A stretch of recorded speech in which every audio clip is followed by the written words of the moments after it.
Everyone, hold on. We've got someone on the phone we want to hear from. Mariann Budde is the Bishop of the District of Columbia, who oversees the church that the president just used as a photo op. Bishop Budde, thank you for being here.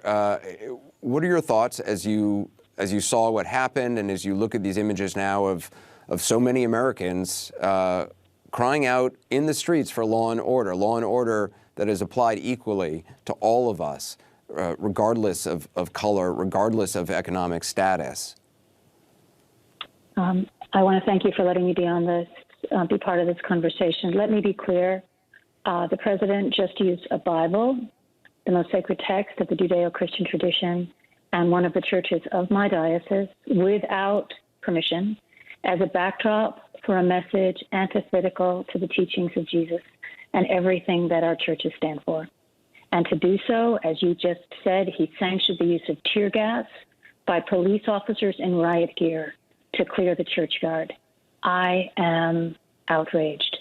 The president did not pray when he came to St. John's, nor, as you just articulated, did he acknowledge the agony of our country right now, and in particular that of the people of color in our nation, who wonder if anyone in public power will ever acknowledge their sacred worth, and who are rightfully demanding an end to 400 years of systemic racism and white supremacy in our country. And I just want the world to know that we in the Diocese of Washington, following Jesus and his way of love, we distance ourselves from the incendiary language of this president. We follow someone who lived a life of nonviolence and sacrificial love. We align ourselves with those seeking justice for the death of George Floyd and countless others through the sacred act of peaceful protest. And I just can't believe what my eyes had seen tonight. You had no idea he was going to do that? I had no idea. I was watching the news with everyone else, and as you might imagine, I have been fielding out just phone calls and emails and texts of outrage from my people and from people across the country wondering what on earth did we just witness. I hear everything else that has been said tonight, but I was allowed to eavesdrop on the first part of your conversation, which is equally significant in terms of the symbolism of our civic institutions. But what I am here to talk about is the abuse of sacred symbols for the people of faith in this country to justify language, rhetoric, an approach to this crisis that is antithetical to everything we stand for, everything that this faith stands for.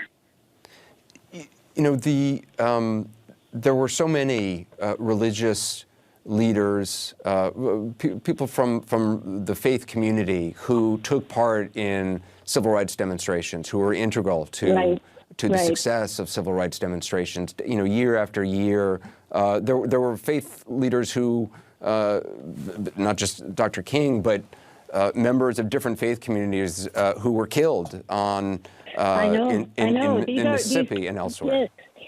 These are our heroes. These are our martyrs, right? Mostly people of color, some beautiful white allies who were privileged to stand with them. These are the people that show us what it looks like to live and to walk a life of faith, right? That's what it looks like.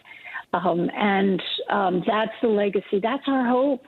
That's our only hope in this country. And so much has been gained and so much has been lost in these last 40 years. And I feel that the soul of our nation is at stake right now. And we need moral leadership. And we also need, and that was, I think, what you all were talking about earlier, we need moral leadership. We also need political leadership, because the people of faith in this country cannot act as a substitute for sound civic government and moral leadership and effective laws that are justly enforced for all people. And that is something that all people of faith, all people of goodwill, and all people who have no faith at all but believe in the civic principles of this country can agree. And in that public square we stand.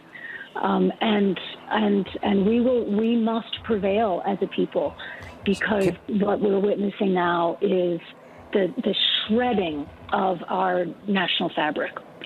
If I could, I know we have to go, but before we go, there's a lot of people watching right now who maybe they've been marching in the streets, maybe they have been staying at home, and maybe they're frightened about what they're seeing on the television and wondering where it's going, and worried about their business, being destroyed, or they're worried about their child who is out marching, and is their child going to get killed? Is their child going to get beaten up or tear gassed? And even during regular times, there's a lot of people who worry about their children and themselves every single time they go outside. And are they going to be arbitrarily pulled over? I hear that. What do you say to people tonight who are afraid? Well, I'm afraid, right? I'm afraid. I'm afraid for my kids. I'm afraid for everyone's children. I'm particularly mindful of the fact that those of us who are white have far less to be afraid of than people of color. But I fear for us. Fear, however, is not an excuse to stand idly by. I grieve the violence, the senseless violence, and the destruction of livelihoods and the fabric of cities. I'm from Minneapolis, and I'm watching what's happening there, and I'm serving a city now that still bears the scars of what happened in the 60s. I understand the fear. But I think if we don't look at the reasons, at the root causes of the cancerous sins in our nation, we will never get past the symptomatic eruptions and, frankly, the opportunistic distractions that keep us from our true self. And that's what we have to keep our eyes on and work toward, while we bind the wounds of those who become the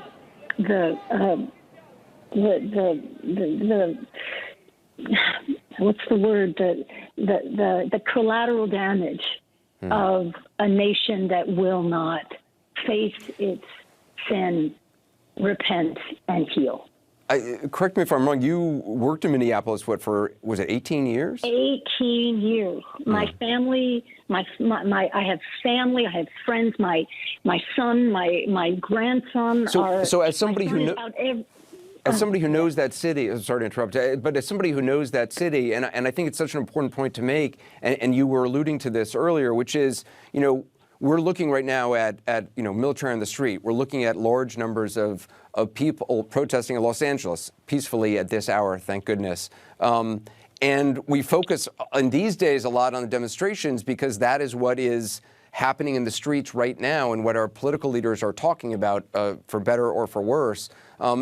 It threatens to make us focus on protests and not on the underlying reasons why people feel driven into these streets, and not just the murder, and I use that word murder intentionally of Mr. Floyd, but the lack of law and order applied equally to all citizens, for not just individuals, but for entire communities of color, black and brown, and not just for this year or last year, but for decades and decades, and frankly, hundreds of years. Well, you said it as articulately as anyone would hope to. I mean, that is the deep-seated, decades-long injustices and embedded systemic racism, and the inability to hold officers accountable for their crimes. I mean, these go back. This is embedded in the police force in cities like Minneapolis, and the racial injustices go back. As you know, they go back to policies and practices that were the direct roots of slavery and antebellum and Jim Crow. I mean, all of those things, we can look at all of those things. I mean, this is June 1st, for crying out loud. We know what happened in Tulsa, Oklahoma, almost 100 years ago, when an entire community of African Americans were basically massacred, right? And their communities destroyed by angry white vigilantes, right? All of that is part of our history, and